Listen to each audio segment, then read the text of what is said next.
আমন্ত্রণ news 24 sports লাইটে আপনাদের সঙ্গে আছি আমি শাহরিয়ার বাবু। চলুন দর্শক জেনে নেই আজকের খবরের বিস্তারিত রিপোর্টের বাকি অংশে। আগে বল করে রিশাদ দেখানের নিজের স্পিন ভেলকি, তার ফাঁদে পা দিয়ে কপাল পরে ভিক্টোরিয়া ব্যাটারদের।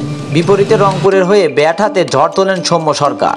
একের পর এক ছক্কা হাঁকিয়ে জমিয়ে তোলেন ম্যাচ। গ্লোবাল সুপার লিগে দারুণ লড়াই হয় দুই দলের মাঝে।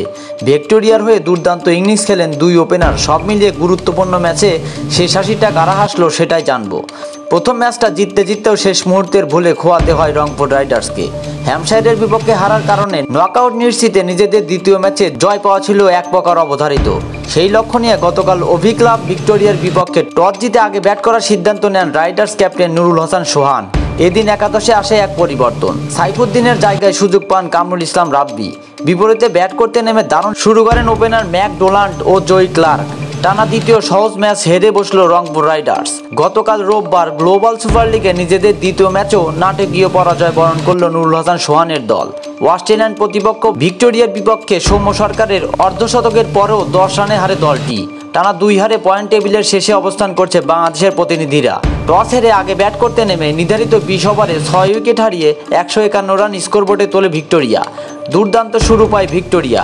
দুই ওপেনার মিলে যোগ করেন 70 রান।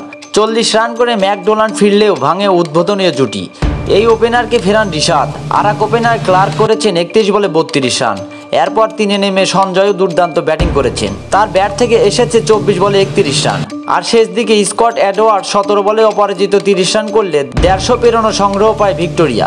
রিশাদের ঝুলিতে যায় 2 উইকেট। ভিক্টোরিয়ার দেওয়া 152 রানের লক্ষ্যে ব্যাট করতে নেমে ভালো শুরু পায় রংপুর। প্রথম ওভারে দলটার বিদেশি ওপেনার টেইলরের ব্যাট থেকে আসে একটি ছক্কা এবং একটি 4-এর মার।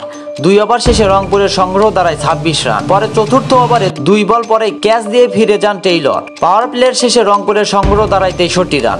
এক পাশ আগলে রেখে সৌম্য আদায় করে নেন ব্যক্তিগত হাফ সেঞ্চুরি। পরে আউট হয়ে যান ক্যালাম স্টোর বলে ক্যাচ তুলে।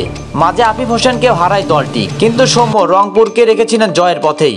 14.4 ওভারে ব্যক্তিগত 51 রানে যখন ফিরেছিলেন তখন জয়টা চোখের সামনেই দেখেছিল রংপুর। সেই ওভারেই বিদায় নেন অধিনায়ক সোহান, করেন 10 বলে 4 রান। এরপর আর ম্যাচে ফিরতে পারেনি রংপুর। রিশাদ 11 বলে 11 রান করেন। খুশদিল শাহর ব্যাট থেকে আসে 15 রান, কিন্তু তৎক্ষণে বল ডট পড়েছে অনেক বেশি। শেষ পর্যন্ত 7 উইকেটে 141 রানে থামে রংপুর। ম্যাচ তারা হারে 10 রানের ব্যবধানে।